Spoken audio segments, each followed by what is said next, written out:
BBC chairman Richard Sharp has resigned. We're still waiting for details of a report that's due out now, which was looking at how he was appointed as the BBC's chairman in February 2021.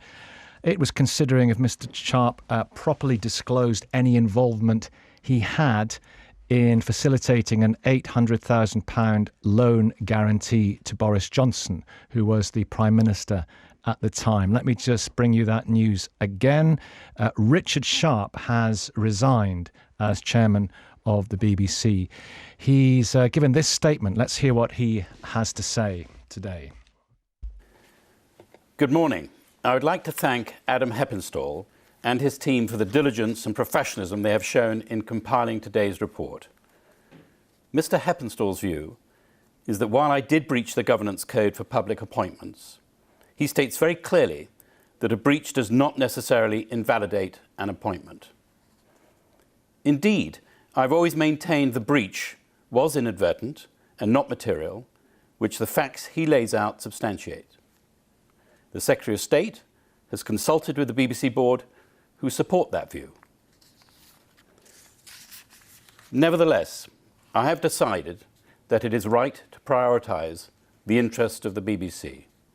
I feel that this matter may well be a distraction from the corporation's good work were I to remain in post until the end of my term. I have, therefore, this morning, resigned as the BBC chair to the Secretary of State and to the board. It was proposed to me that I stay on as chair until the end of June, while the process to appoint my successor is undertaken, and I will, of course, do that in the interests of the corporation's stability and continuity. Let me turn to the events that are subject of today's report. When I sought in December 2020 to introduce the Cabinet Secretary to Mr. Blythe, I did so in good faith. I did so with the best of intentions, and I did so with the sole purpose of ensuring that all relevant rules were being followed. I am pleased that Mr. Heppenstall supports the fact that my involvement in these matters, as he states, was accordingly very limited. After extensive work, he states, his words, that he is happy to record that he has seen no evidence, and nor could he, to say I played any part whatsoever in facilitation, arrangement, or financing of a loan to the former Prime Minister.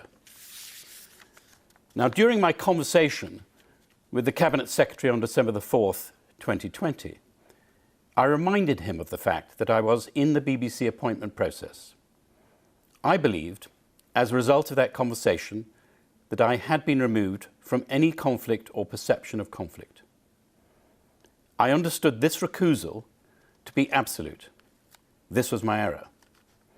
In my subsequent interview with the appointments panel, I wish, with the benefit of hindsight, this potential perceived conflict of interest was something I had considered to mention.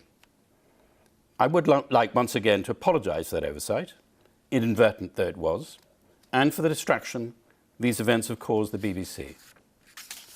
For more than 20 years, I've devoted time and energy to public service, whether at the Institute of Cancer Research, at the Royal Academy of Arts, on the Financial Policy Committee of the Bank of England, or as an economic advisor to the Treasury working up to protect British business, including the creative industries, during the pandemic.